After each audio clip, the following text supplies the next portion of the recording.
అదేం లేదు తాతయ్య, మీరు పొరపాటు పడుతున్నట్టున్నారు. మేమిద్దరం ఒకే గదిలో ఉంటున్నాం. ఏం శ్రీలక్ష్మి చెప్పలేదా నువ్వు? చెప్పు. తనే చెప్పింది.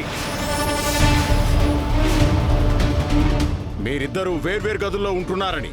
ఇంకా తనేం చెప్తుంది? లేదు తాతయ్య, మేమిద్దరం ఒకే గదిలో ఉంటున్నాం. ఇప్పుడే ఫ్రెష్ అప్ అవ్వడానికి అత్తయ్య రూమ్లోకి వెళ్ళాను. అత్తయ్య చెప్పు అత్తయ్య. అవును నాన్న, ఈరోజే కాదు, ప్రతిరోజు వాడు కాలేజ్ నుంచి రాగానే ఫ్రెష్ అప్ అవ్వడానికి నా గదే వాడుకుంటున్నాడు. నా గది వాడుకోమని నేనే చెప్పాను నాన్న.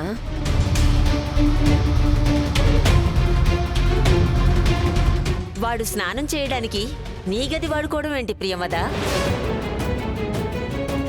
మధుసూదన్ శ్రీలక్ష్మి భార్యాభర్తలు.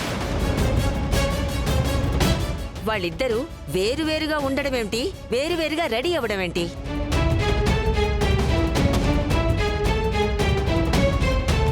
పెద్దోడు హైమవతి అలానే చేస్తున్నారా? ఏం పెద్దోడా, మీరు అలాగే చేస్తున్నారా? చిన్నోడు సుకన్య వీళ్ళు కూడా అలాగే చేస్తున్నారా? చెప్పండి, మీరు అలాగే చేస్తున్నారా?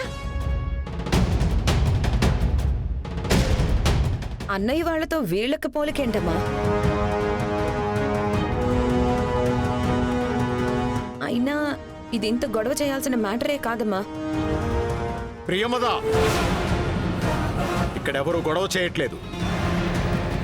ఇంత చిన్న విషయాన్ని ఇంత పెద్దగా భూతద్దంలో పెట్టి చూస్తున్నారు.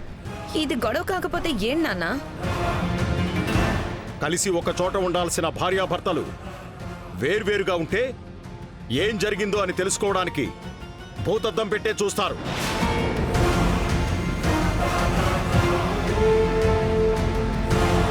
మధుసూదన్, తాతయ్య ఈ క్షణం నుంచి నువ్వు శ్రీలక్ష్మి ఒకే గదిలో ఉండాలి. ఈ గదిలోనే పడుకోవాలి, ఈ గదిలోనే స్నానం చేయాలి, ఈ గదిలోనే గొడవ పడాలి, ఈ గదిలోనే కలిసిపోవాలి.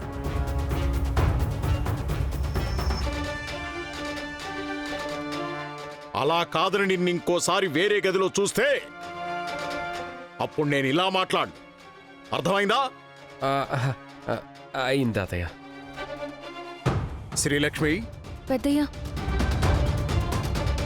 ఇంటికి దీపం ఇల్లాలంటారు. ఈ ఇంటిని చక్కదిద్దుకోవడానికైనా, కట్టుకున్న వాణ్ణి సరైన దారిలో పెట్టడానికైనా ఈ ఇంటి కోడలిగా అది నీ బాధ్యత. అలాగే పెద్దయ్యా. మీరిద్దరూ ఇక్కడే ఉండండి. మీరంతా రండి.